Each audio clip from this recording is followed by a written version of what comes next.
বাংলাদেশ এই পাকিস্তানের মধ্যে যে অর্থনৈতিক যে বিষয়টা দেখছি, এটা তো ট্রেড 1 বিলিয়নও হয় নাই, জি 1 বিলিয়নের নিচে এখনো। এবং অর্থনৈতিকভাবে তাদের যখন এখন দুরবস্থা, বাংলাদেশ থেকে কি নেবে আর বাংলাদেশ ওদের থেকে কি আনবে? বাংলাদেশ সুতা আনতে পারে, এখন সুতা এত দূরে, সেটা ভেরি কস্টলি। সেটা কষ্টে হয়ে যাবে। তাদের সাথে আসলে আমাদের বাণিজ্যিক সম্পর্ক অনেক বাড়ানো যেত, কিন্তু সেটা হচ্ছে দূরত্বের জন্য সম্ভব না।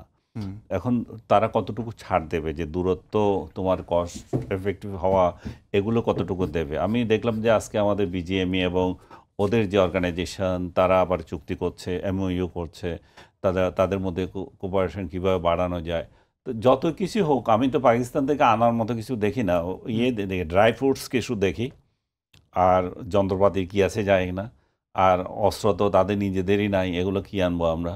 হুম। তো আমি তো তাহলে এই ডিপ্লোমেসি থেকে আসলে আমরা আমাদের টেক অ্যাওয়ে কি, আমরা আসলে কি নিতে পারি পাকিস্তানের সঙ্গে ডিপ্লোমেসির কথা যেটা বলা হচ্ছে, মানে আমি আজকে আমরা সারাদিনই কিছু যে জঙ্গি নিতে ধরনের পারি। জঙ্গি ছাড়া আমি তো কিছু আনার কিছু দেখছি না। কারণ এই এখন যেটা ভয় সবচেয়ে বেশি, জঙ্গি চলে আসে কিনা।